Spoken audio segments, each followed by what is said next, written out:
में आते थे। हाँ, बंदे हो गए जब से। हेलो, हाँ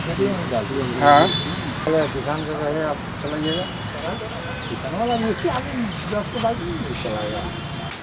देखिए, भारतीय जनता पार्टी को यदि धरना देना है और उनके नेताओं को यदि कुछ कहना है तो वो केंद्र की सरकार से कहें, क्योंकि राज्य की सरकार ने जो किसानों से धान क्रय किया था उसका ऑन स्पॉट 50% भुगतान कर दिया गया था। बाकी बचे जो पैसे हैं वो भी 200 करोड़ रुपया आवंटित कर दिया गया है माननीय मंत्री डॉक्टर रामेश्वर उरांव जी के द्वारा, और वो जिलों में चला गया है। किसानों को नया धन रोपनी से पहले उनके पूरे धान का भुगतान सुनिश्चित करा दिया जाएगा। जहाँ तक प्रश्न है गढ़वा, पलामू और चतरे जिला का, वहाँ एफसीआई ने सीधे किसानों से धान की खरीदारी की। राज्य की सरकार ने कई अवसरों पर उनसे पत्राचार भी किया है कि किसानों के जो धान क्रय आपने किया है उसका भुगतान किया जाए, लेकिन अभी तक एफसीआई के द्वारा भुगतान नहीं किया गया है। तो कहीं ना कहीं जो भारतीय जनता पार्टी के हमारे साथी हैं उनको केंद्र की सरकार पर दबाव बनाना चाहिए कि किसानों के जो बकाये पैसे हैं उनका भुगतान किया जाए।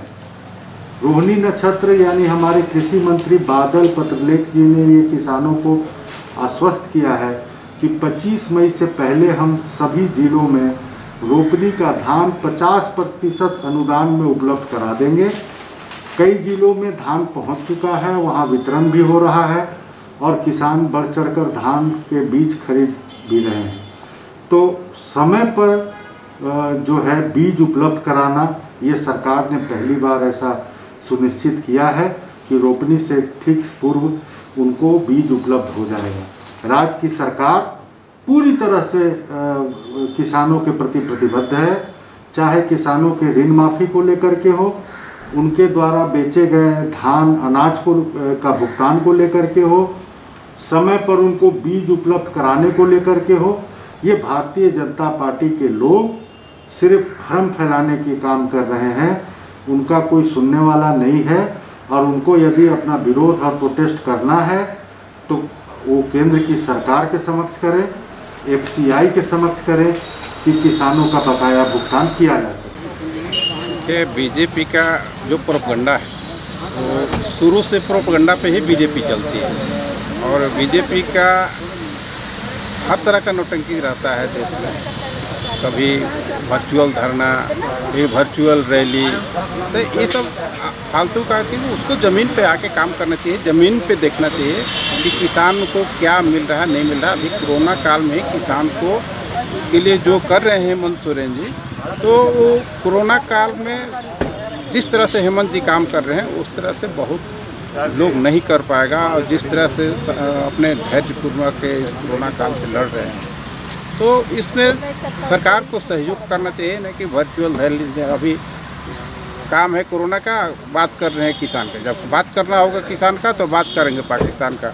तो ये सब बीजेपी का सब फालतू प्रोपगंडा है, ये सब में नहीं पड़ना चाहिए। जो सामने है उसको, जो विकट परिस्थिति आई है उससे लड़ना चाहिए।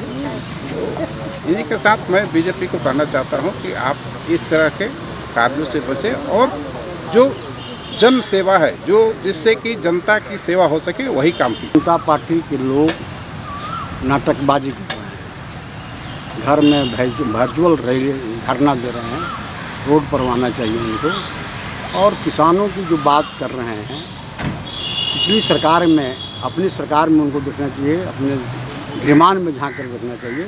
और झारखंड में अभी हेमंत सोरेन जी की सरकार जितना अच्छा से काम किया ये कोरोना पीरियड में, पूरे देश के राज्यों में सबसे अच्छा काम यदि कोई किया है तो हेमंत सोरेन जी ने किया है, हेमंत सरकार ने किया है। और किसानों को जो धान खरीदारी का मामला है तो धान खरीदारी हो रहा है। कोरोना में कुछ हो सकता है, कुछ रुका होगा, लेकिन बड़े पैमाने पर धान की खरीदारी हुई है। भारतीय जनता पार्टी की जो सरकार थी, रघुवर दास की जो सरकार थी, उससे ज़्यादा यहाँ खरीदारी धान को हो रहा है और किसान को ज़्यादा लाभ मिल रहा है। मैं झारखंड के सभी नागरिकों से ये अपील करना चाहता हूँ कि अगले वर्ष जैसा लॉकडाउन लगा था और कोरोना चेन को ख़त्म करने में मदद किए थे, उसी प्रकार चूँकि ये संक्रमण बीमारी है कोरोना, एक दूसरे लोगों से फैलने की संभावना रहती है, वैसी स्थिति में मेरा यह अपील होगा कि सभी लोग घरों में रहें, सुरक्षित रहें और ये स्वास्थ्य सप्ताह जो मनाने का सरकार द्वारा निर्णय लिया गया है उसमें पूर्ण सहयोग करें और स्वस्थ रहें और सुरक्षित रहें।